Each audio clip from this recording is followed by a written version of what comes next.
हमारे भाई राकेश जी, नेताजी सुभाष चंद्र बोस हों, तिलक जी हों, चंद्रशेखर आजाद, भगत सिंह हों, बचपन से वो उनको पढ़ते रहे और उन्होंने गांव से, छोटा सा गांव है इनका भिवानी जिले में, मैं वहां भी जाकर के आया हूं, झोझू कला। झोझू कला से एक जुझारू बच्चा पैदा हो गया। भाई राकेश जी का एक बार सबकी ओर से बहुत बहुत अभिनंदन है। और एक गांव से एक साधारण कार्यकर्ता के रूप में काम शुरू किया। जब हरियाणा का राज्य प्रभारी का दायित्व उनको दिया तो हरियाणा के संगठन को भी शिखर पर पहुंचाया। अभी केंद्रीय प्रभारी के रूप में भी अपनी एक बहुत बड़ी भूमिका निभा रहे हैं। भाई राकेश जी के लिए एक बार सबका बहुत बहुत अभिनंदन है। और उन्हीं की तरह आपको भी एक आदर्श कार्यकर्ता से लेकर के एक आदर्श नेतृत्व की भूमिका निभानी है। आज युवाओं के लिए एक बहुत ही गौरव का दिन है, उनके लिए प्रेरणा का दिन है और उन्हीं के कुछ प्रेरक प्रसंग सुनाने के लिए कि जिससे कि हम भी उन जैसे बने और कुछ जिंदगी में ऐसा करें जिससे हमारा जीना भी गौरवपूर्ण हो और इस दुनिया से जाना भी गौरवपूर्ण हो। वो कुछ लोग जीते हुए भी मुर्दे होते हैं, जी रहे हैं निर्जीव सा जड़ता का जीवन, पौरुषहीन जीवन, और चले भी जाते हैं तो शमशान में फूकने के बाद दुनिया तो क्या उनको याद करेगी, घर वाले भी भूल जाते हैं। आपको कुछ ऐसा गौरवपूर्ण काम करना है और उसके लिए महापुरुष हमारी प्रेरणा होते हैं। भाई राकेश जी को भी, जैसे भाई हरिओम पवार जी का आपने स्वागत किया ना, केवल कविता का ही नहीं, जब कोई बोलता है और आपके दिल तक वो बात पहुंचती है और लगता है कि आपके ही जज्बातों को कह रहा है, तो उसका भी उतना ही अभिनंदन करना चाहिए। एक बार पुनः भाई राकेश जी को बहुत बहुत आशीर्वाद। ओम। शहीद चंद्रशेखर आजाद, भगत सिंह, नेताजी सुभाष चंद्र बोस, पंडित राम प्रसाद बिस्मिल ने जिस भारत का सपना देखा था और जिस भारत के सपनों को आजादी के 50 वर्षों तक एक सत्ता दबाए रखी, उसी सपने को साकार करने के लिए पूज्य स्वामी जी महाराज ने जो ये बड़ा अभियान शुरू किया, ऐसे परम पूज्य योग ऋषि, राष्ट्र ऋषि स्वामी जी के चरणों में हम संपूर्ण देश की ओर से करोड़ों करोड़ों कोटि कोटि नमन करते हैं, वंदन करते हैं, प्रणाम करते हैं। चंद्रशेखर आजाद की जब बात करते हैं तो पूरे शरीर में ये नाम आते ही एक जोश भर जाता है। चंद्रशेखर आजाद का महत्व कितना है, एक छोटी सी घटना मैं आपके सामने रखना चाहता हूं। एक बार जापान और फ्रांस का प्रतिनिधिमंडल भारत आया। जापानियों के बारे में आप सब जानते हैं कि जापानी बहुत देशभक्त होते हैं और चंद्रशेखर आजाद, जिसका चाहे यहां पर अपमान किया गया हो, हमें कभी भी उसके बारे में नहीं पढ़ाया गया हो, जापान के जो प्रतिनिधिमंडल में लोग थे उन्होंने चंद्रशेखर आजाद को वहां पर पढ़ा था और उनकी एक इच्छा थी कि हम जब भारत में जाएं तो चंद्रशेखर आजाद के स्मारक का दर्शन जरूर करें।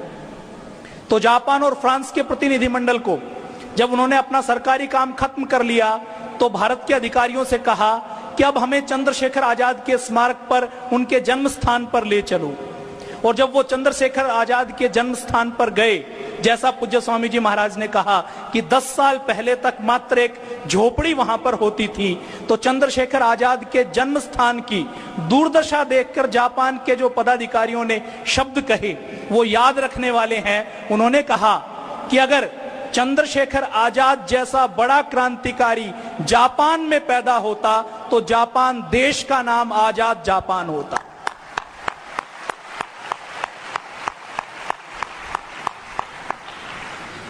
चंद्रशेखर आजाद कौन थे? एक गरीब घर में, छोटे से गांव में पैदा हुए, खाने के लिए अन्न नहीं था, जिसने बचपन से अभाव देखा, गरीबी देखा, संघर्ष देखा, देश की दुर्दशा देखी। 24 साल 7 महीने और 4 दिन छोटी सी अल्पायु में शहीद भगत सिंह तो लगभग 23 वर्ष तक जीवित रहे। चंद्रशेखर आजाद भी सबसे युवा क्रांतिकारी थे, सबसे युवा शहीद थे। 24 साल 7 महीने 4 दिन के जीवन में उन्होंने सिद्ध कर दिया कि छोटी आयु, अशिक्षा, गांव में, गरीबी में, आदिवासी क्षेत्र में जन्म लेकर भी एक युवा अगर अपने संकल्प को पहचान ले तो पूरी सत्ताओं से लड़ सकता है, सिद्ध कर सकता है कि कोई भी बड़ा काम वो कर सकता है। अगर चंद्रशेखर आजाद जैसा व्यक्ति जिसने गांव में, गरीबी में, अशिक्षा में जन्म लिया, जिसके पास खाने के लिए अन्न का दाना नहीं था, जिसको कोई पढ़ाने वाला नहीं था, जिसके पास कोई संसाधन नहीं थे, जिसकी बात को कोई सुनने वाला नहीं था, वो अगर उस समय के सबसे बड़े साम्राज्य की चूल्हे हिला सकता है तो आपको पूज्य स्वामी जी महाराज जैसे गुरु मिले हैं, आपको उनसे अधिक शिक्षा मिली है, उनसे अधिक संसाधन मिले हैं, तो आप और हम मिलकर एक बार संकल्प कर लें तो भारत को वैसा भारत बना सकते हैं जैसा चंद्रशेखर आजाद ने सपना देखा था।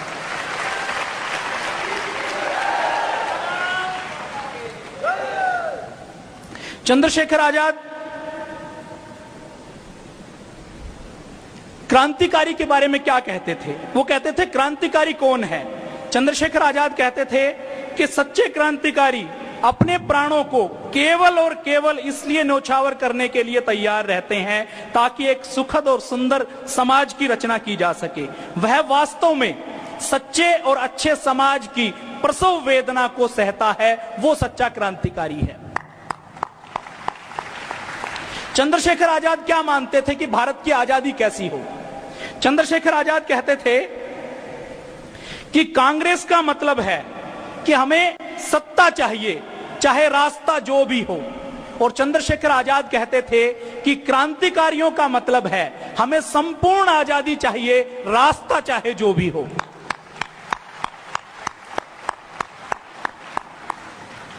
शहीद भगत सिंह और चंद्रशेखर आजाद कांग्रेस के बारे में क्या मानते थे? पूज्य स्वामी जी महाराज जो संघर्ष कर रहे हैं, जो कांग्रेस देश की सत्ताओं पर वर्षों तक काबिज रही और देश की दुर्दशाओं के लिए जिम्मेदार है, उसके बारे में शहीद चंद्रशेखर आजाद क्या कहते थे? वो कहते थे कि कांग्रेस जो आंदोलन चला रही है उससे केवल और केवल एक परिवर्तन होगा कि एक शोषणकर्ता के स्थान पर दूसरा शोषणकर्ता आ जाएगा। चंद्रशेखर आजाद जो पढ़े लिखे बहुत नहीं थे, शहीद भगत सिंह बहुत पुस्तकें पढ़ते थे, रोज एक एक 2-2 पुस्तकें पढ़ते थे, और चंद्रशेखर आजाद उन पुस्तकों का निचोड़ उससे सुन के, भगत सिंह से सुन के, और व्यवहारिक जीवन में जो उन्होंने सीखा उसके ऊपर जो निष्कर्ष निकालते थे वो बड़े से बड़ा दार्शनिक नहीं निकाल सकता। चंद्रशेखर आजाद कहते हैं कि केवल राजनीतिक आजादी से थोड़े से व्यक्ति जनता का खून चूसेंगे, इसलिए राजनीतिक आजादी के साथ सामाजिक और आर्थिक आजादी आनी आवश्यक है। कांग्रेस और कांग्रेस के सारे नेता उस समय बार बार अंग्रेजों से समझौते की मांग करते थे, बार बार उनको पत्र लिखते थे, मांग पत्र लिखते थे। तो आजाद कहते थे कि इन अंग्रेजों से हमारा सिर्फ और सिर्फ एक समझौता हो सकता है कि ये अपना बोरिया बिस्तर समेटें और भारत से बिना किसी शर्त पर चले जाएं, इसके अलावा और कोई समझौता हमारा अंग्रेजों से हो नहीं सकता। दुर्गा भाभी, जिसका नाम आपने सुना होगा, रानी लक्ष्मीबाई के बाद अगर कोई बड़ा व्यक्तित्व है तो दुर्गा भाभी के रूप में ऐसा लगता है कि रानी लक्ष्मीबाई ने जन्म लिया। दुर्गा भाभी जब चंद्रशेखर आजाद ने शहादत दी तो दुर्गा भाभी कहती है कि स्वाधीनता का यह पागल पुजारी अपने कर्तव्य के प्रति जो काम उसको करना है, अपनी देशभक्ति के भावना के प्रति अपने लिए वज्र से भी अधिक कठोर था। और जब वो खुद के जीवन की बात आती थी तो उसको देखकर ऐसा लगता था कि जैसे एक विरक्त सन्यासी हो, एक संत हो जो अपनी कोई परवाह नहीं करता था, और अपने साथियों की जब बात आती थी तो अपने संगठन के साथियों की रक्षा के लिए वो अपना सब कुछ न्यौछावर कर देते थे। एक छोटी छोटी बात कि जयदेव ने दवाई ली या नहीं ली, हमारे साथियों ने खाना खाया या नहीं खाया, दूसरों को बिस्तर पर सुलाते थे, खुद नीचे अखबार पर सोते थे।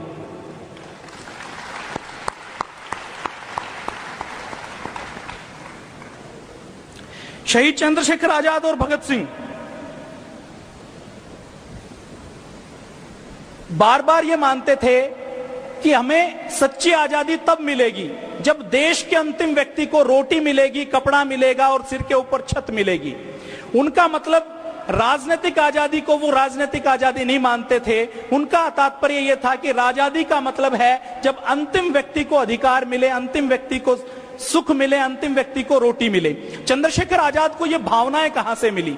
अगर हम बात करें तो चंद्रशेखर आजाद के माता पिता बहुत गरीब थे। उनके पिताजी की जहां वो काम करते थे वो नौकरी छूट गई। उसके बाद उन्होंने एक डेयरी खोली, कुछ पशु लिए, तो उस समय अकाल पड़ गया, वो पशु और वो डेयरी भी खत्म हो गई। उसके बाद चंद्रशेखर आजाद के पिताजी ने, श्री सीताराम तिवारी जी ने, एक नौकरी की बाग में। सरकार का बाग था, तहसीलदार आता और वो उससे कहता कि आप बाग के लिए मुझे फल या सब्जियां दे दो, तो तहसीलदार को भी वो धमका देते, डरा देते, रोक देते। एक बार चंद्रशेखर आजाद बचपन में अपने पिता के बाग से कुछ फल तोड़कर ले आए। जब उनके पिता को पता लगा कि मेरे बेटे ने बाग से मेरी अनुमति के बिना फल लिए हैं, तो चंद्रशेखर को आजाद को बचपन में ही इतनी उन्होंने पिटाई की, इतनी पिटाई की कि चंद्रशेखर आजाद को ऐसा सबक मिला कि जीवन में कभी भी अपने कर्तव्य से, अपने कर्म से, अपने सिद्धांतों से डिगना नहीं है। एक छोटी सी घटना मैं और बताना चाहता हूं कि चंद्रशेखर आजाद के पिताजी का स्वाभिमान कितना था। एक बार जब घर में खाने के लिए आटा तो था, नमक नहीं था। नमक रोटी उस समय चंद्रशेखर आजाद और उनके माता पिता खाते थे, तो उनकी पत्नी पड़ोस में जाकर नमक मांग कर लाई। चंद्रशेखर आजाद के पिताजी झोपड़ी के बाहर खाट पर बैठे थे। जब उन्होंने देखा कि चंद्रशेखर आजाद की माताजी बाहर से कुछ लेकर आ रही है, तो उन्होंने पूछा कि तुम्हारे हाथ में क्या है? तो उसने कहा कि घर में नमक खत्म हो गया था, पड़ोसी के घर से 2 चुटकी नमक लेकर आई हूं।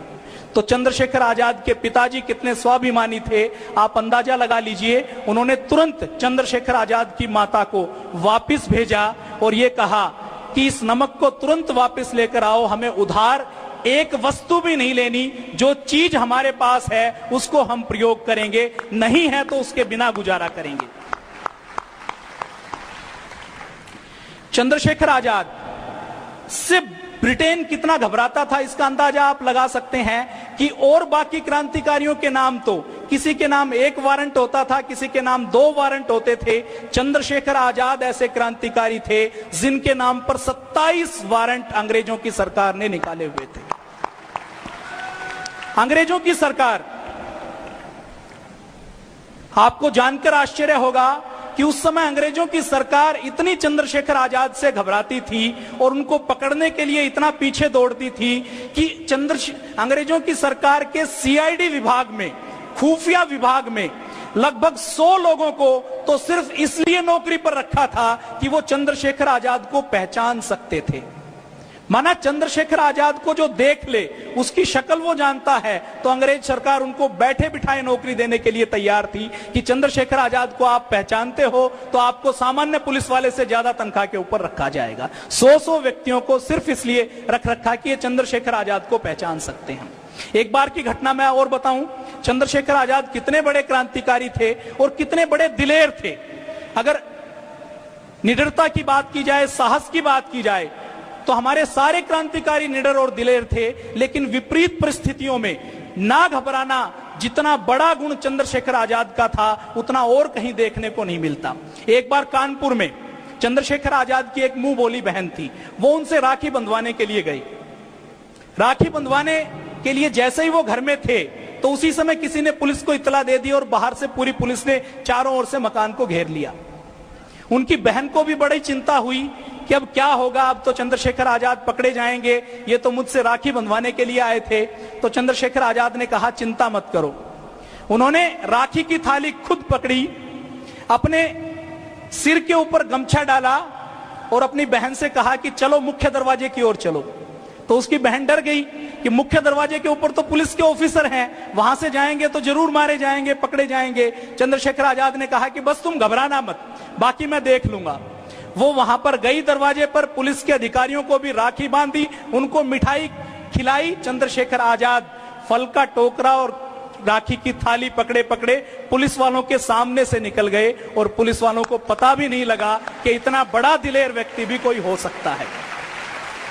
वो गाड़ी भी तो चलाई ना काफी दिनों तक। जी, झांसी में जब चंद्रशेखर आजाद के पीछे पुलिस पड़ी हुई थी, तो आप हिम्मत देखिए, अंदाजा नहीं लगा सकते कि इतनी हिम्मत किसी व्यक्ति की हो सकती है। झांसी के जो पुलिस का बड़ा अधिकारी था, उस अधिकारी की गाड़ी के ऊपर ड्राइवर के रूप में चंद्रशेखर आजाद रहे। कहीं ऐसा आपको मिलना कोई सोच भी नहीं सकता, वो पुलिस वाला भी नहीं सोच सकता। जो ढूंढ रहे उन्हीं के पास खुद ही पहुंच गए। एक बार क्या हुआ, क्रांतिकारी पर्चा छपवाते थे और जगह जगह लगवाते थे। तो एक बार कुछ ऐसे ही पर्चे छपवाए गए अंग्रेजी सरकार के नीतियों के विरोध में, और पर्चे लगाने की बारी थी। तो पुलिस ने बहुत सख्ती की हुई थी, सब डर रहे थे कि पर्चे कहां लगाएं, चारों ओर पहरा लगा हुआ है। तो चंद्रशेखर आजाद ने कहा कि थाने के सामने पर्चा लगाते हैं। तो चंद्रशेखर आजाद ने देखा कि थाने के सामने सिपाहियों का पहरा है। चंद्रशेखर आजाद गए, अपनी पीठ के ऊपर उल्टा पर्चा चिपकाया, सिपाही से बातें की, बातें करते करते दीवार के साथ सट गए, पर्चा दीवार से चिपक गया। सिपाही का ध्यान थोड़ा सा उधर हुआ, चंद्रशेखर आजाद खिसक लिए, और 2 मिनट के बाद सिपाही देखता है कि थाने के सामने पर्चा लगा हुआ है।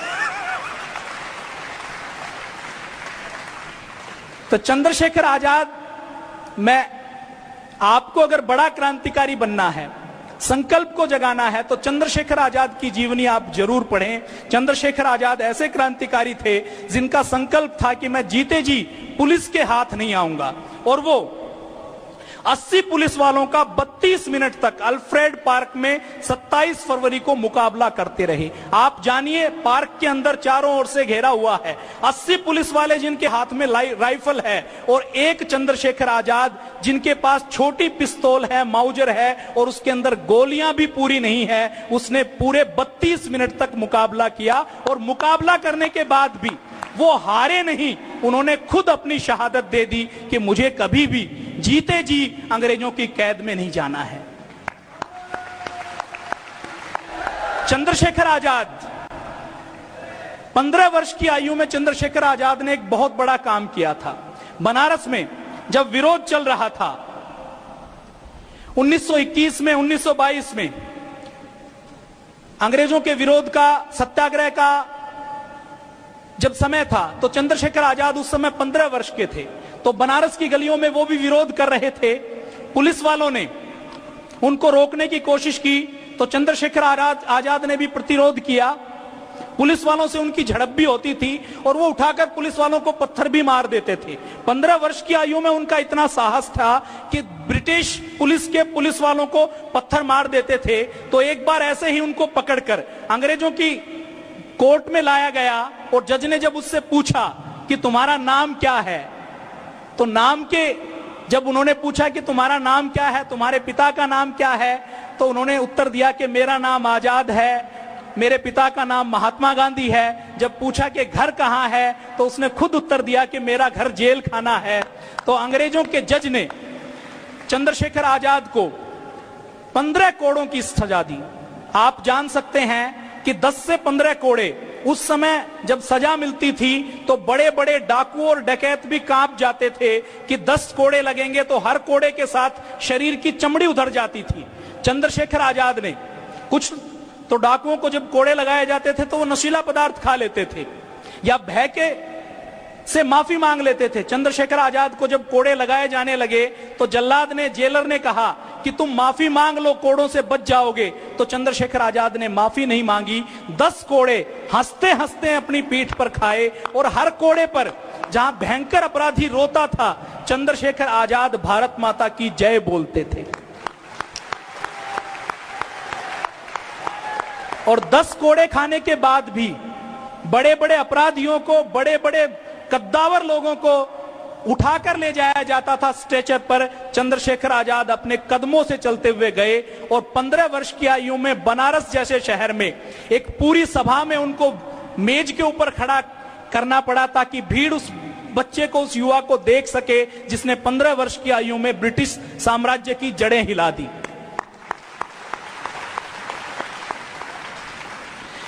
चंद्रशेखर आजाद, जिसके साथ आदरणीय डॉक्टर हरिओम पंवार जी ने जैसा कहा कि शहीदों के साथ बड़ा अपमान हुआ है, चंद्रशेखर आजाद की मां जगरानी देवी जो अंधी थी, चंद्रशेखर आजाद की शहादत के बाद भी जीवित रही और चंद्रशेखर आजाद की शहादत के बारे में उनको कभी बताया नहीं गया।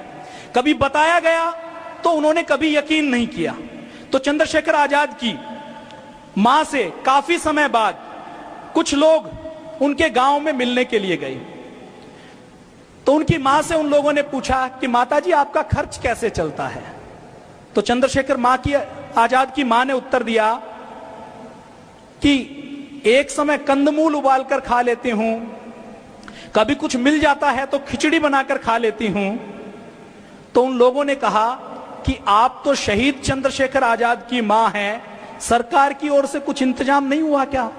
तो चंद्रशेखर आजाद की मां जो उत्तर देती है वो आप सबको अपने हृदय में रखना है। चंद्रशेखर आजाद की मां कहती है कि चंद्रशेखर आजाद मेरे बेटे को कभी भी 2 वक्त की रोटी नहीं मिली, मैं तो उसकी मां हूं, मुझे कैसे मिल सकती है? मेरा बेटा देश के लिए शहीद हुआ, वो कोई मुझे सुविधाएं या पैसे या पेंशन दिलवाने के लिए शहीद नहीं हुआ।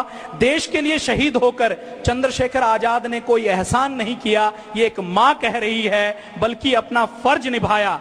एक मां के लिए नहीं, चंद्रशेखर आजाद देश के करोड़ों लोगों की मां के लिए, भारत माता के लिए जिया।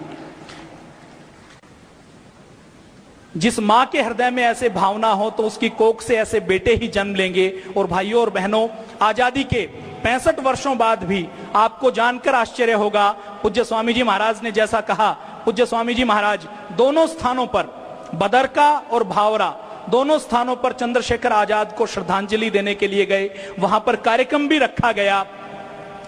आज बड़े बड़े राजनेताओं की बात करें तो वो लोगों को खुश करने का काम तो करते हैं, लेकिन शहीदों को याद करने का काम नहीं करते। अब एक अंतिम बात मैं आपके सामने रखना चाहता हूं और उस बात को सुनकर आपकी आंखों से पीड़ा के आंसू निकलेंगे। शहीद चंद्रशेखर आजाद, जिनके खुद का तो कोई बेटा बेटी नहीं था, लेकिन उनके मामा की तरफ से जो उनके वंशज हैं, आज वो दिल्ली में ऑटो रिक्शा चला रहे हैं। चंद्रशेखर आजाद के मामा के परिवार से जो उनके नजदीकी वंशज हैं, चंद्रशेखर आजाद का जो भतीजा लगता है रिश्ते में, वो ऑटो चलाने का काम दिल्ली की सड़कों पर कर रहा है। ये अपने भारत देश की, अपनी आजादी की इन 70 वर्षों की उपलब्धि है। तो भाइयों और बहनों, इसी चंद्रशेखर आजाद की जयंती पर यह संकल्प लेते हुए कि हमें शहीद चंद्रशेखर आजाद ने जैसा भारत देखा, उस भारत को बनाना है। और उस भारत को बनाने का रास्ता सिर्फ और सिर्फ एक है, पूज्य स्वामी जी महाराज के रास्ते पर चलकर इनके मार्गदर्शन में हम संकल्प लें कि शहीदों ने जो भारत देखा था, उस भारत को बनाकर हम दम लेंगे। उसके लिए चाहे हमें प्राणों को न्यौछावर करना पड़े तो उसके लिए तैयार रहेंगे।